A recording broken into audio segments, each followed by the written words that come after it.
This is an update of the backhoe I'm working on.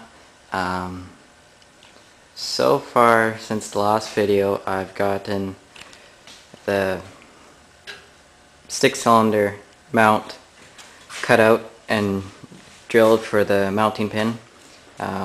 Still have to weld it on. Haven't been able to weld for the last couple of weeks because it's been in the 20s to the 30s Celsius and way too hot. So hoping it cools down a bit in the next few days. The arm looks like it lifts quite far up actually, that I've noticed. So good for loading.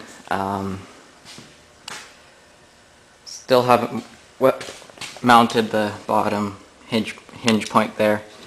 Get around to that. The joysticks I was going to use for it, I was going to get them from Northern Tool, but I checked today and they're no longer available, and they're not going to be restocking them, so I'll have to find something.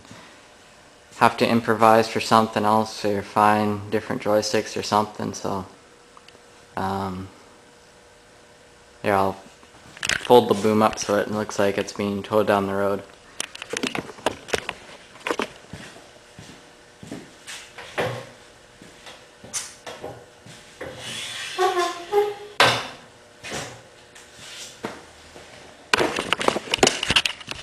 Oh, there's the boom folded up.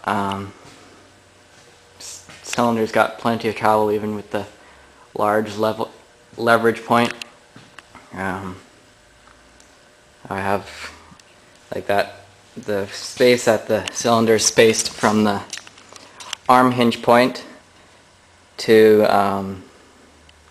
the cylinder hinge point is a lot farther than in some plans and stuff you can buy online, but I thought, well, I only need to dig about 5-6 feet, and in the future I can always shorten that up, so put it like that for now and get lots of lifting capability and it won't be so jumpy. So I cut out the ears for the bucket out of a piece of angle. They're 2 pieces of, let's see, I think they're about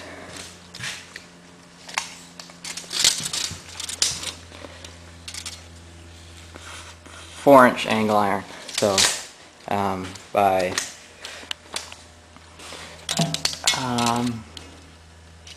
1/4 thick, so it's should be strong enough. So I've drilled the hole for the bushing housing here. I'm doing the rest of the pins out of 1 inch because I can't find any more of this smaller rod, unfortunately.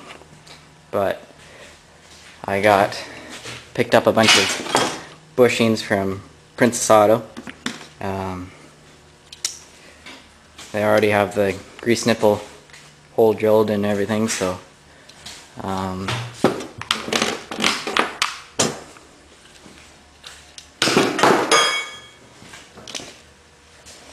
that'll slide right in there.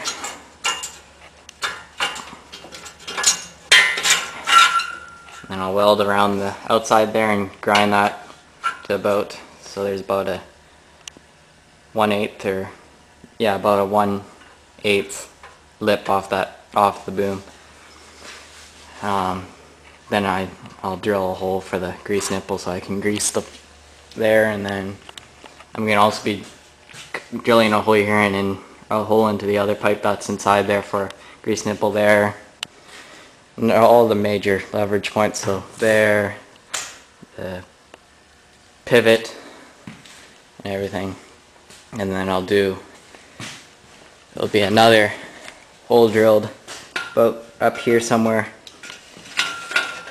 for the bucket linkage for where the cylinder attaches. So I'm just gonna pause it for a second. I'll go show you the linkage if you're watching and you haven't seen any linkage like that or anything. So hang on. Alright, this is what I wanted to show you. The linkage, that'll be basically the same except a lot smaller. This is the linkage on a John Deere 135C, so it'll be quite a bit smaller for my backhoe.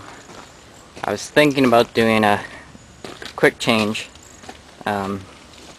same as this, but in the future I might. Not right now. I don't. Just kind of want to. I'll do it just with the pins for now, and so yeah. Alright, I have one more question for this video.